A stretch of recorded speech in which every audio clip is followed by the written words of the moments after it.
Rebonjour, bienvenue à vous. Si vous nous rejoignez, ce sont des frappes d'une ampleur sans précédent.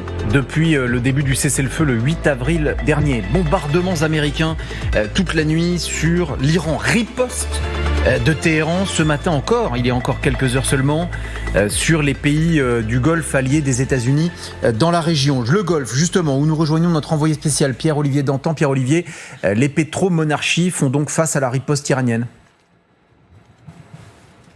Absolument, David. Tension maximale ici dans ces pays du Golfe qui sont toujours en alerte à l'heure où l'on se parle. Il y a encore quelques heures, le Koweït disait repousser dans son ciel plusieurs cibles aériennes hostiles. Il y a eu également au moins 3 sirènes ce matin à Bahreïn, tandis qu'Oman a aussi été visé. Un radar de détection de navires a été visé par les gardiens de la Révolution. Ça, c'était ce matin. Mais cette nuit aussi, il y a eu beaucoup d'activités dans le Golfe. Vous le disiez, les gardiens de la Révolution disent avoir frappé des bases américaines dans la région, notamment une base aérienne en Jordanie, un centre de commandement de drones américains à Bahreïn, ainsi que 2 bases américaines au Koweït. C'est clairement une riposte iranienne à la suite de nouvelles frappes américaines qui ont eu lieu cette nuit sur le territoire iranien. L'armée américaine qui affirme avoir touché une dizaine de cibles en Iran, des systèmes de défense aérienne, des radars côtiers, mais aussi ces vedettes rapides iraniennes. On commence à les connaître, ces petits bateaux de la flotte moustique iranienne qui viennent harceler les navires dans le détroit d'Ormuz, mettre la pression pour que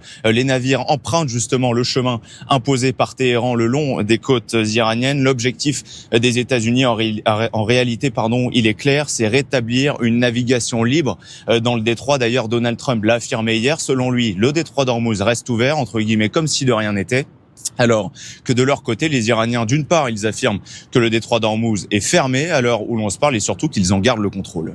Pierre-Olivier, brièvement, les Iraniens disent cibler les bases américaines de la région, dans les pays du Golfe que vous évoquiez. Est-ce qu'on sait si ça touche ? Est-ce qu'on sait si les défenses antiaériennes sont traversées, oui ou non ?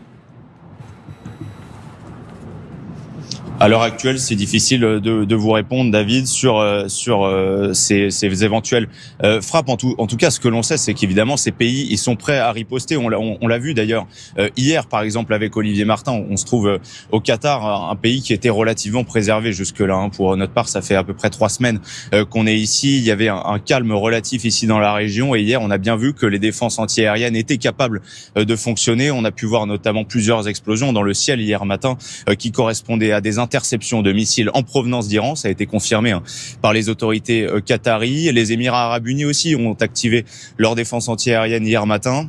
Oman également. Donc on sait que ces pays du Golfe sont capables de répondre à ces attaques de missiles iraniens. Beaucoup, Pierre-Olivier Dantan, pour toutes ces précisions. Nous reviendrons vous voir, bien sûr, dans le courant de cette édition. Avec moi ce matin pour